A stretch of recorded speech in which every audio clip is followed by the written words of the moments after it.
So what I would do is I would sit down and I would map out my day. And my day is very important. An agent of mine said, if you're not doing 10 phone calls for your business, for your career, you're not doing your job. And I said, oh, thanks for that. That gave me a goal, 10 calls. This would be 10 emails, or 10 reaching out, 10 connecting with somebody on LinkedIn or trying to do something. Can I get an appointment to go and meet a new manager? Right? I might not be ready, but I show them my video and they'll give me the feedback. And they'll say, we're looking for this. And then you try to tweak it to that. And then you show them, they go, yeah. And you prove that you do the work. They're going to take it. People are looking for good talent, right? They need to know that you're out there doing the work. Don't take no as a no. So I'd map out my day. At between this hour and this hour, I am doing my avails. I am sending out emails. I'm making phone calls, and I'm mailing packages. I'm doing shit that no other comic's doing, because what is every comic doing? They're sending out a link. Or some are even worse. Hey, Google me, or look me up on YouTube. You're going to have a comic, or you're going to have a booker do the extra work to find your video. It should be right there. And then, so I'll send them something. I'll find a way to send them something, and I'll send them lunch.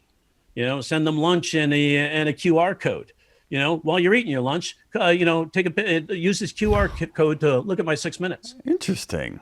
And a neat little card. And I'll call the club, finally say, well, what does Tommy like to eat for lunch?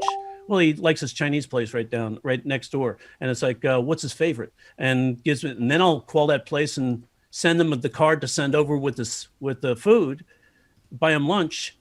And it's from Jerry Corley. Here, use this to check out my video. And they're like, oh shit, nobody does that. So that's a certain portion of the day that's dedicated just to that. Then another portion of the day is dedicated to my joke writing.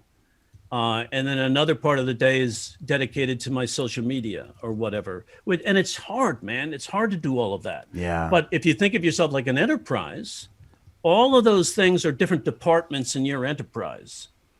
And your day job is your revenue part of your business.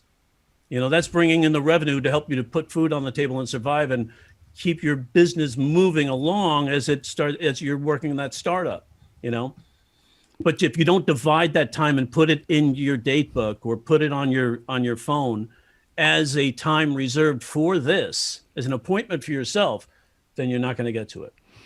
Yeah, and at the end of the day, and this may have been something Ted Alexandro said on here, but one thing he said was that you'll never regret working harder, which I enjoyed, but it is also like you're willing to structure your day around a boss you may not like, so why wouldn't you also show the same discipline to yourself and to your comedy career and structure your day around a career you actually want to pursue? So at the end of the day, a lot of people want the magic bullet, but it is like, hey, schedule it and commit to it. And the more you do that, the easier that habit becomes and the more just reflexive it becomes. That's why the Write 10 Club started in quarantine. We've been doing it over 6 months because I was like, oh man, I don't know when live shows are coming back. I need motivation to write. I was like, well, let me just start writing online and see what happens. And now it's grown into this like international online writing community, but it all started with me like I need some sort of accountability. So every day at 10 a.m. I'm just going to write, and now it's grown into this community. But it all does start, I think, with scheduling it, and then like you said, having coaches, or that's kind of like a built-in accountability system. So it's not all on you. Hold yourself accountable to someone else. And I like the micro gains as well of a lot of the times we try to write that next great hour in one sitting. But sometimes it's like, hey, I wrote a setup punch. No, it's not funny. No, it really doesn't make sense. No, I'll never say it. But I sat down and I exercised the muscle of writing. And that's the victory today. Check it off. I scheduled it. I did it. And the more you do that, the easier it'll become. Yep. Exactly. Jerry Seinfeld used to have a calendar, and it had, he put a red X in every day that he wrote. And the idea was, don't break the chain, don't break the chain, don't break the chain. So if you keep that habit up, it's so much easier to keep it. Hot breath.